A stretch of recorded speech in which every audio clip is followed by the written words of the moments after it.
Wake up, please! Come on, bring me here! The wind that night didn't sound like wind.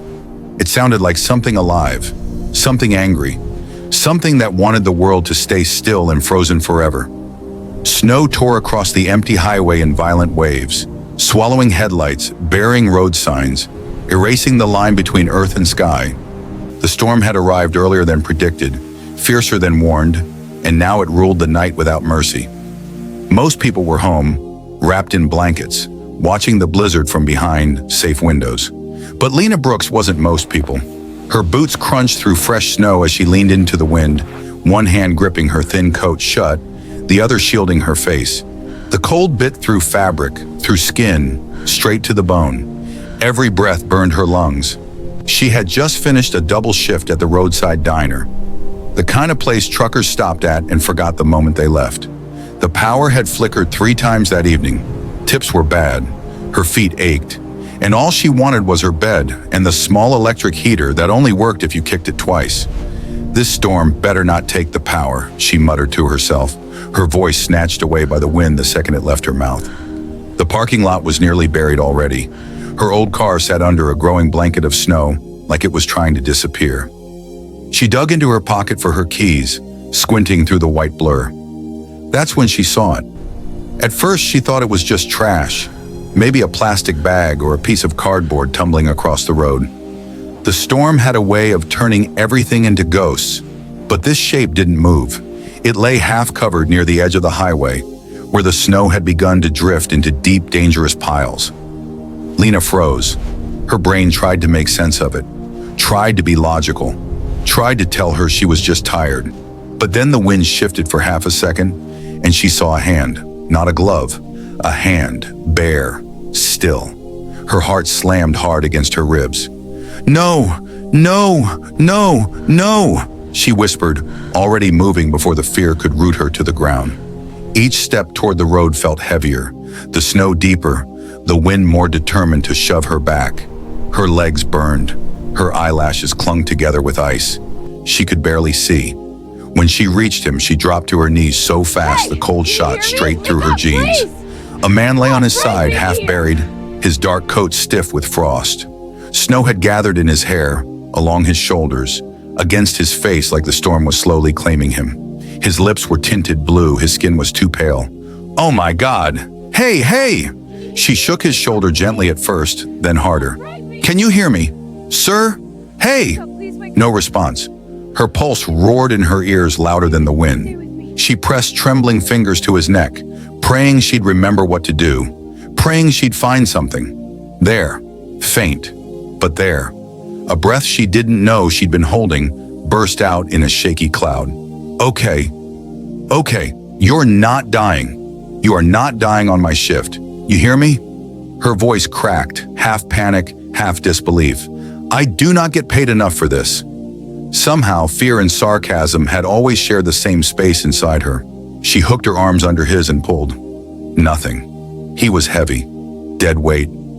The snow fought her, sucking at her boots, stealing her balance. She looked toward the diner. Warm light glowing through frosted windows just a short distance away that now felt like miles. "You better be worth this," she gasped, bracing herself and pulling again with everything she had. Inches. That's all she got at first. Inches through snow that felt like wet cement. Her muscles screamed, her hands went numb. The wind howled in protest, blasting ice against her face like needles. But she kept pulling, step by step, breath by burning breath, dragging a stranger out of the mouth of a storm that didn't care whether either of them made it to morning. By the time she reached the diner door, her whole body shook, from cold, from exhaustion, from the terrifying realization that one small decision had just tied her life to his in a way she couldn't yet understand. She kicked the door open with her heel, nearly falling backward as warm air rushed over them both. "Don't you dare die," she panted, pulling him across the floor. "I just mopped in here." Outside, the blizzard raged on. Inside, under flickering fluorescent lights and the smell of burnt coffee, a new story had just begun. Morning didn't arrive with sunlight. It arrived in shades of gray. The storm still ruled the sky, but inside the small-town hospital, Everything was quiet in the way only hospitals could be. Soft footsteps, distant beeping machines, whispers that carried more weight than shouting ever could. Lena sat curled in a plastic chair beside a hospital bed, her diner uniform still on, her coat folded over her lap like a blanket she didn't have the energy to unfold. A paper cup of vending machine coffee had gone cold in her hands hours ago. She hadn't meant to stay. She had told herself she'd wait until the doctors said he would live. Then she'd leave. But every time she stood up, something pulled her back down. Maybe it was guilt. Maybe it was curiosity. Or maybe it was the strange feeling that if she walked away, he might disappear, like the storm had almost made him. The man in the bed looked different now, cleaned up, warm. A thin hospital gown replaced the frozen layers she had peeled off with the help of nurses. His dark hair, no longer stiff with ice, fell across his forehead. His face, no longer blue, was pale but human again. Still, too still. A heart monitor blinked beside him, each beep a quiet reminder that he was here, and not out there in the snow where she'd found him. A doctor finally stepped into the room, flipping through a chart. "You're the one who brought him in?" he asked gently. Lena nodded. "Yeah, found him outside the diner, face first in the snow like he was trying to nap in the worst place on earth." The doctor gave a small, tired smile. "If you hadn't found him when you did, he wouldn't have made it another 30 minutes. The words settled heavily between them. Lena stared at the man in the bed. "So, he's going to be okay. Physically, he's stabilizing. Severe hypothermia, mild head trauma. But there's something else. There was always something else." "What kind of something else?" she asked. The doctor glanced at the patient, then back at her. "When he wakes up, there's a strong chance he may not remember who he is." Lena blinked. "Like, forget his password kind of not remember, or forget his whole life kind of not remember?" "Possibly everything. Name, past, family. It could come back in days, weeks, or not at all." She leaned back in the chair slowly. "You're kidding." "I wish I was." She looked at the unconscious stranger again. Really looked this time. At the lines near his eyes, the faint scar near his jaw, hands that didn't look like they belonged to someone who worked outside. He had a life, somewhere. People, maybe. And now, nothing. "Well," she exhaled, rubbing her tired face, "that's not terrifying at all." The doctor softened his voice. "We couldn't find any ID on him. No wallet, no phone. You're listed as the one who brought him in, so for now, you're the only point of contact we have." Lena's head snapped up. "Wait, no, I just dragged him out of a snowbank. That doesn't make me his emergency person." "Until we know who he is, it kinda does."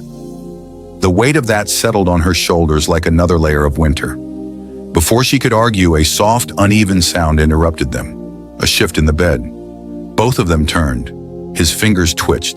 His eyelids fluttered weakly, like someone fighting their way up through deep water. "Sir?" the doctor said calmly, stepping closer. "You're in the hospital. You're safe." His eyes opened halfway, unfocused, confused. He squinted at the ceiling lights like they were too bright, too real.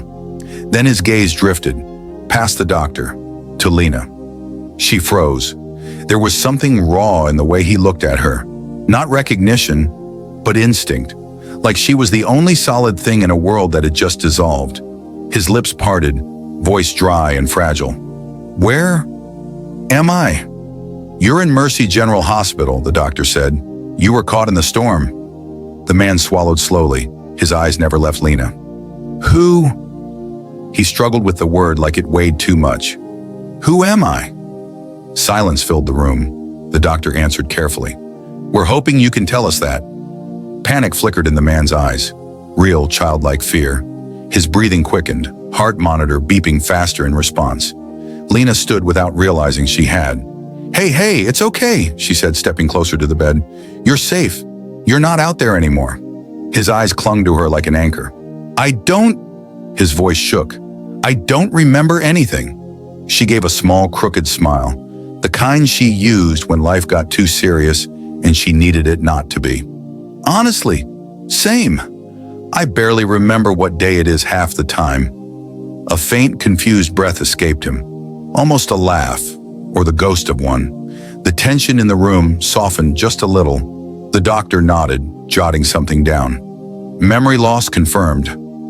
Lena looked at the man, at the emptiness in his expression, and felt something twist in her chest. No name, no past, no one coming through that door asking for him.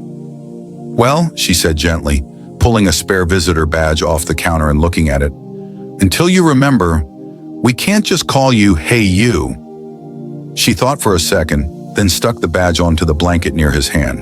It read, Danny, written in black marker from a previous visitor. Congratulations, she said softly. You look like a Danny. He stared at the name like it was a lifeline. Danny, he repeated quietly, like testing whether it fit. And just like that, a man with no past had been given a name by a woman who had no idea she had just stepped into his future. If Lena had known that saving a man from a snowstorm would result in him standing in the middle of her kitchen at 7 a.m., staring at a microwave like it was alien technology, she might have at least cleaned the place first. But life didn't give warnings. It just gave moments.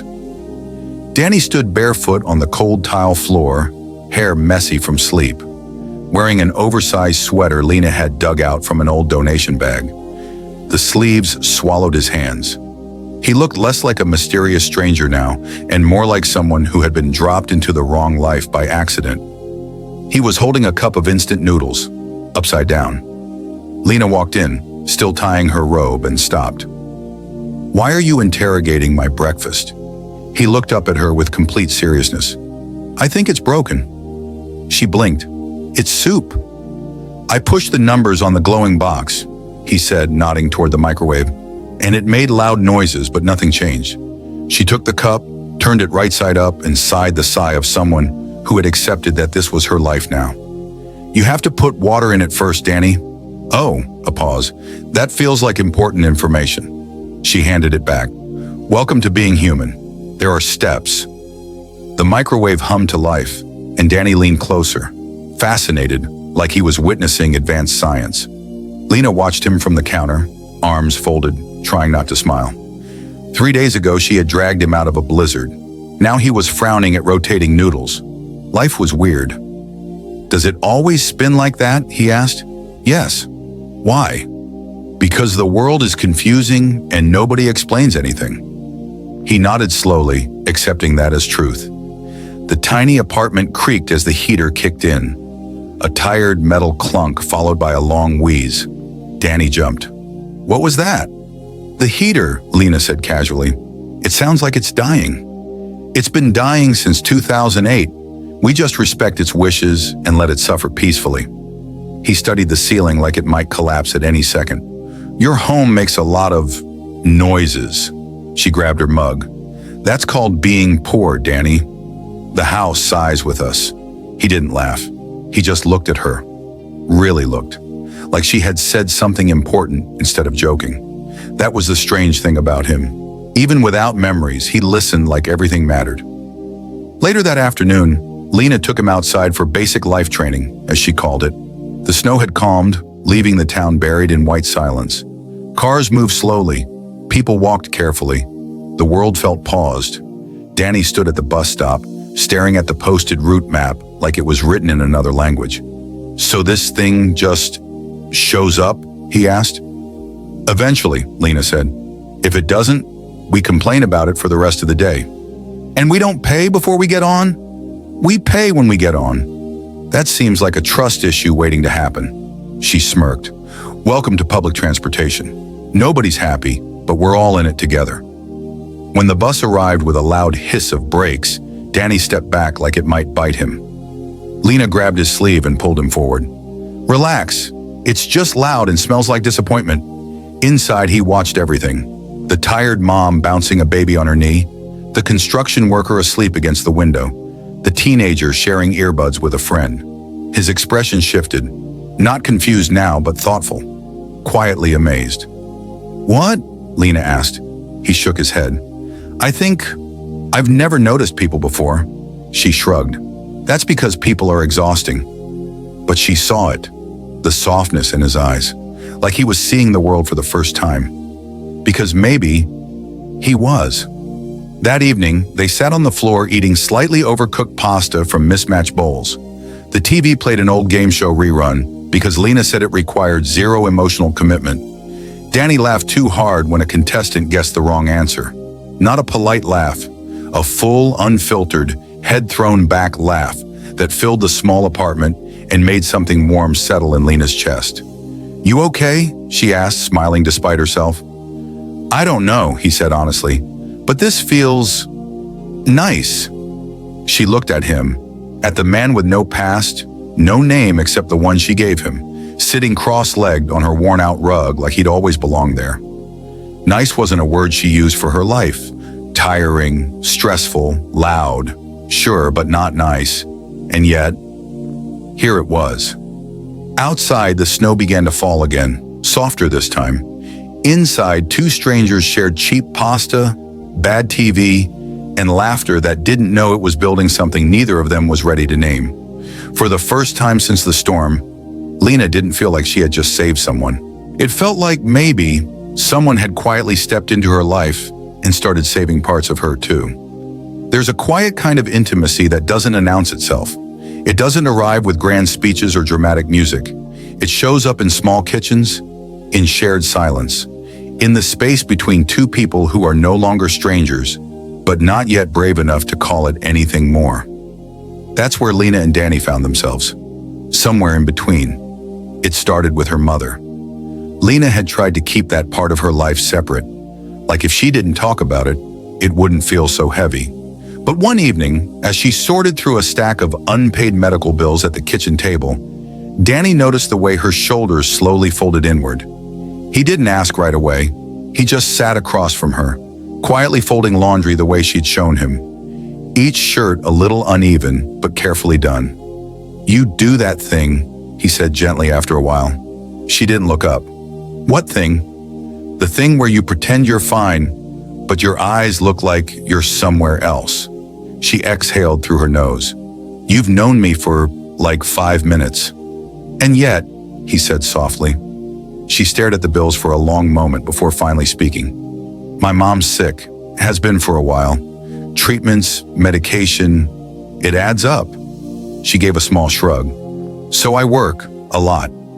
Danny nodded, absorbing every word like it mattered more than anything. "Can I meet her?" he asked. The question caught her off guard. "Why?" "Because she raised the person who saved my life. That feels important." Lena didn't trust her voice, so she just nodded. The next afternoon, they visited the small house on the edge of town where Lena's mother lived. The place smelled faintly of lavender and old books. Photos lined the walls. Lena as a kid with messy braids, Lena at a school play, Lena holding a paintbrush bigger than her arm. Danny paused in front of one picture. "You painted that?" She glanced over. "Yeah, a long time ago." "It's good. It's childish. It's honest," he said. Her mother greeted them from the couch, wrapped in a blanket, oxygen tube resting beneath her nose. Her smile was warm but tired, the kind that had learned to be brave for other people. "So this is the famous snowman," she teased weakly. Danny laughed, a little shy. "I've been called worse, I think. I just don't remember." They talked for hours about nothing important, about everything important. Danny fixed a loose cabinet hinge without being asked. He made tea exactly the way Lena's mom liked it after watching once. He listened to her stories like they were treasures, not repeats. On the drive home, Lena stared out the window, quiet. "You okay?" he asked. She nodded. She laughed more today than she has all week. He didn't say anything heroic. He just said, "I'm glad," and she believed he meant it. Days turned into a rhythm. Morning coffee, shared bus rides, late night talks in the kitchen with only the stove light on. One night, the power went out completely. The apartment fell into darkness, followed by Lena's dramatic groan echoing through the room. "Great. Now the fridge food is going to die too." Danny lit a candle she kept for emergencies. The small flame painted soft gold across the walls, turning the cramped apartment into something almost magical. They sat on the floor, backs against the couch, watching the flame flicker. "Do you ever wish," he asked quietly, "that you could just start over? Be someone else?" She thought about it. "All the time, but then I'd still have my same brain, so I'd probably mess it up the same way." He smiled faintly, then grew serious. "I don't know who I was before, but I know I like who I am when I'm here." Her chest tightened. "That's because you haven't had to pay rent yet," she joked softly, but her voice wavered. He looked at her like he wanted to say something bigger, something braver. Instead, he just said, "Thank you for not letting me disappear." The candlelight danced in his eyes. For a moment, the world outside the apartment didn't exist. No storm, no past, no future waiting to complicate everything. Just two people sitting close enough that their shoulders touched, breathing in the same quiet, fragile peace. Lena realized then that the scariest part wasn't that he didn't remember who he was. It was that she was starting to hope he wouldn't remember at all. Because the man sitting beside her now, gentle, present, real, felt like someone she could fall for. And she didn't know what would happen when the past came back to claim him. The past doesn't knock politely. It waits, it watches, and when you finally start to breathe again, it kicks the door in. It happened on an ordinary afternoon, which made it worse. Lena stood in the kitchen, arguing with the toaster like it had personally betrayed her. Danny sat at the small table, flipping through a sketchbook she hadn't touched in years. He had found it tucked behind old mail and insisted she start drawing again. "You're too good to quit," he had said. She had rolled her eyes, but she'd started anyway. The TV played softly in the background, some news channel she barely paid attention to. Words like economy, markets, and international floated through the air, meaningless noise in a tiny apartment with bigger, more personal worries, until a name cut through the room like glass.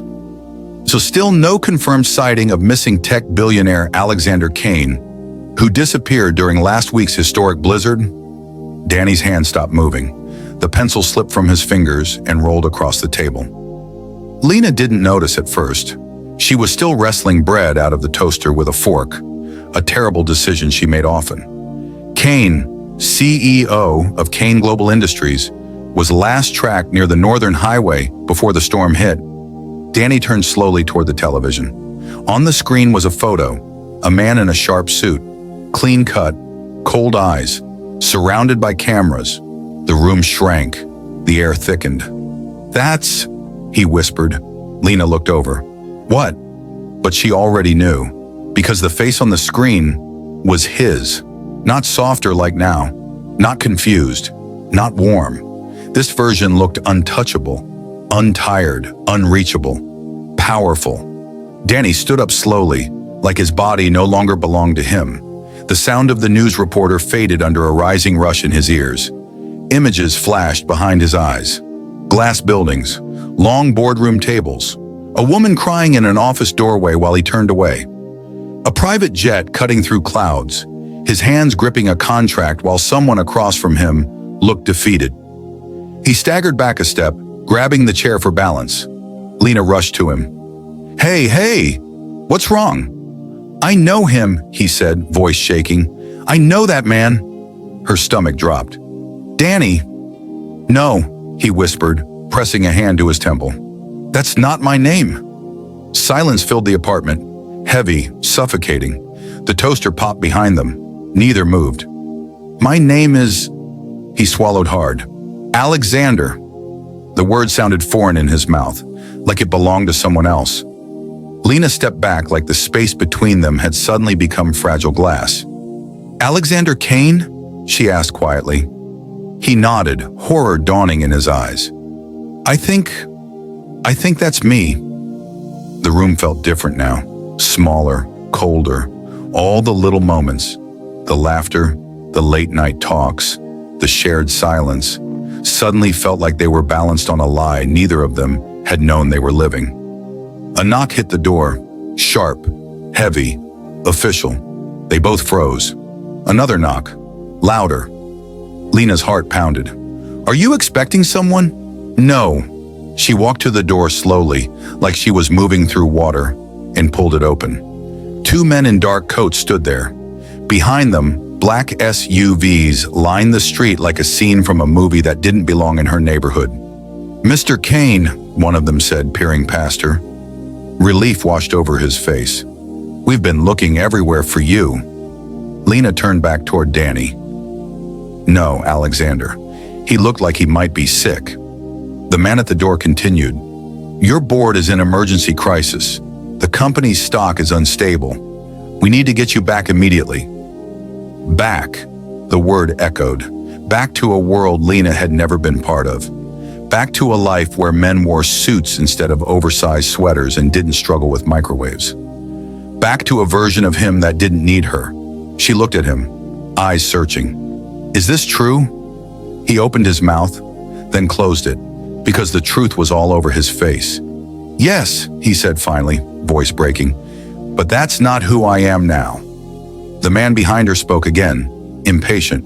"Sir, with respect, you run a multi-billion-dollar corporation." Lena let out a short, disbelieving breath. "A billionaire." She laughed once, sharp, humorless. "Of course you are." "Lena, no," she said, stepping back. Don't say my name like everything's the same." Her chest rose and fell fast, hurt rising like a tide she couldn't stop.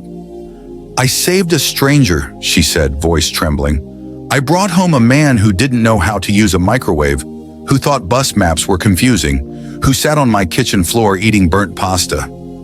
Tears burned in her eyes, but she didn't let them fall. "But you," she shook her head, "you had a whole world out there. Power, money, people looking for you." "I didn't know," he said desperately. "I swear, Lena, I didn't remember." "But you do now." That was the part that mattered. The men outside shifted, waiting, engines idling, a different life calling him back by name. She wrapped her arms around herself, like she was holding something together inside. "You don't belong here," she said softly, "and I don't belong in your world." "That's not true," he said, stepping toward her, but she stepped back, because the man she had fallen for had a past big enough to take him away. Power has a strange way of coming back to people, even when they're not sure they want it anymore. The city skyline looked different from the back seat of a black SUV, colder, sharper, like it had been waiting. Alexander Kane sat in silence as the car moved through familiar streets that felt like memories from someone else's life. Glass towers stretched toward the sky, reflecting a version of him he no longer recognized. The man in the reflection wore a tailored coat again. His hair was styled, his posture straight, but his eyes were searching for something that didn't exist in this world of steel and glass. "Your return has stabilized the markets," one of his executives said from the front seat. "The board meeting is set for 9 a.m. Legal is preparing statements. We're calling it a temporary medical disappearance." Alexander stared out the window. "Did anyone ask why I disappeared?" A pause. "That's not really relevant to shareholders, sir." He almost laughed. Not relevant. Nearly dying in the snow had been more real than anything waiting for him in that boardroom. When he entered Kane Global's headquarters, cameras flashed like lightning. Assistants rushed. Voices overlapped. Everyone spoke to him like he had never been gone. Like the man who burned noodles and rode the bus had never existed. Inside the boardroom, polished wood gleamed under bright lights. Familiar faces lined the table. Some relieved, some calculating. "Alexander," the chairman said, "we're glad you're back. We've drafted emergency measures to protect profits after the disruption." "Stop," Alexander said quietly. The room fell still. For the first time in years, he really looked at them. Not as assets, not as obstacles, as people who had helped build a machine that never stopped moving, no matter who it crushed. "I almost died last week," he said.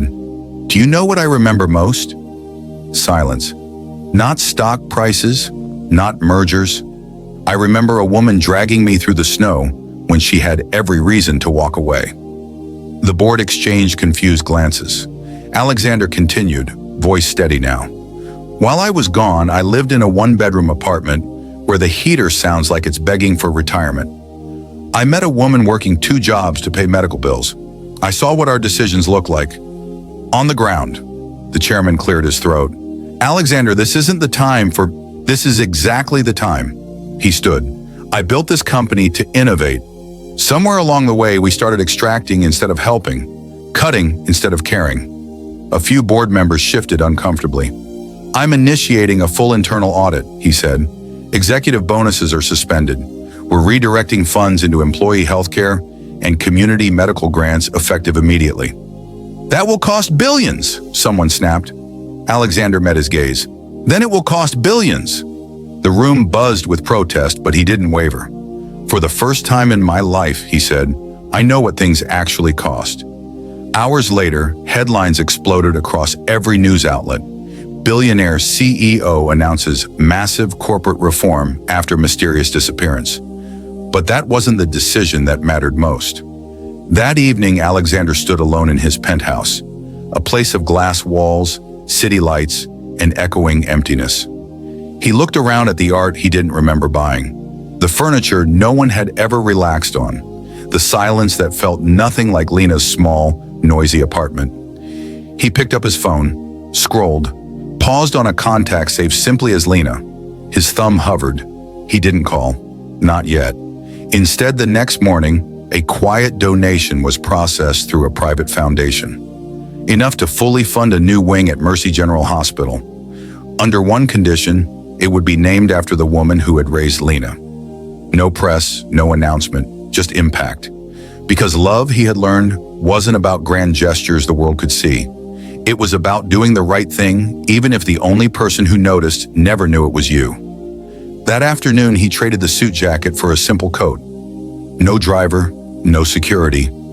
Just a man walking down a familiar street, heart pounding harder than it ever had in any boardroom. He stopped in front of Lena's apartment building. The paint was still peeling. The heater inside probably still sounded like it was losing a lifelong argument. He held a small bunch of grocery store flowers in one hand, suddenly unsure of everything. For the first time in his powerful, controlled life, Alexander Kane was afraid, not of losing money, not of losing status, but of knocking on a door and finding out he had already lost the only person who had ever loved him without knowing his name. Time doesn't stop for heartbreak. It stretches, it softens sharp edges. It gives people space to decide who they really are when no one is watching. 3 months passed. Winter loosened its grip on the town, snow melting into quiet streams along the sidewalks. The air no longer hurt to breathe. The sky looked wider somehow, like the world had exhaled. Lena stood outside Mercy General Hospital, staring at a new sign being mounted near the entrance. The Maria Brooks Community Care Wing. She read it twice, then a third time. Her fingers tightened around the strap of her bag. Her mom sat in a wheelchair beside her, bundled in a light blanket, eyes shining with confusion and pride.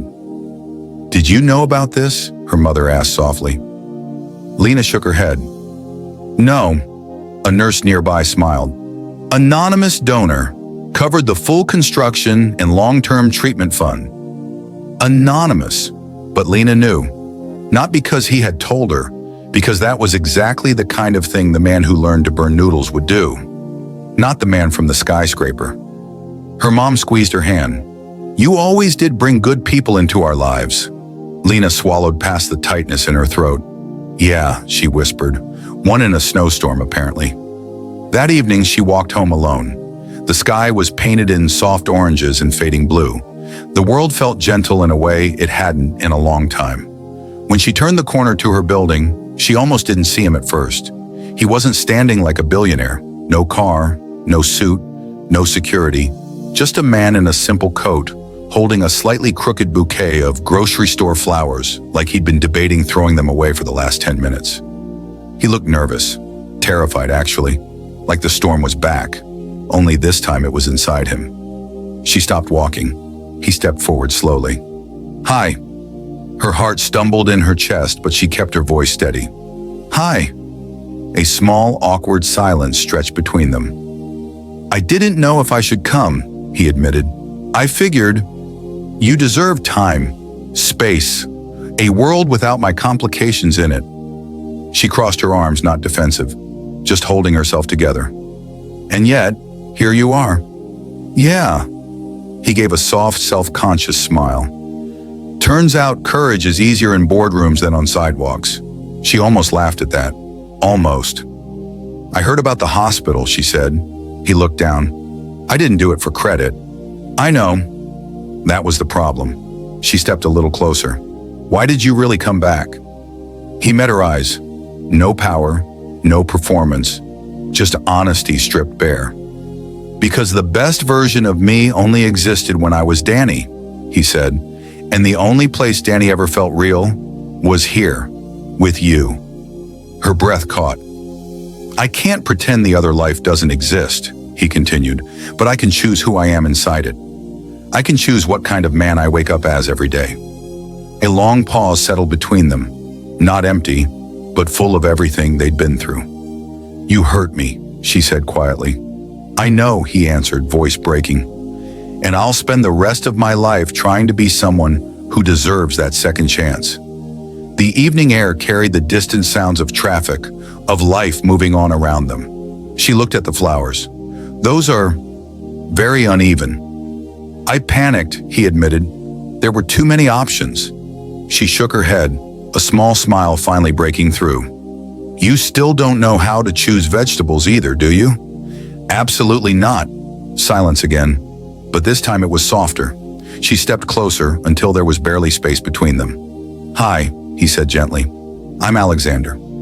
She studied him, the man he had been, the man he had become, and the man he was trying to be. Then she said the words that made his shoulders finally relax. Only if I still get to call you Danny. His smile wasn't polished or powerful. It was warm, relieved, human. Deal. They stood there for a moment longer as the last light of day slipped below the buildings, painting the sky in fading gold. No dramatic music, no perfect future promised. Just two people who had met in the worst storm of their lives and found something worth walking back through the cold for. Sometimes it takes losing your name to discover who you really are. And sometimes, love remembers you even when you forget yourself. Thanks for watching. Please, it will be a great thing if you do subscribe to our channel.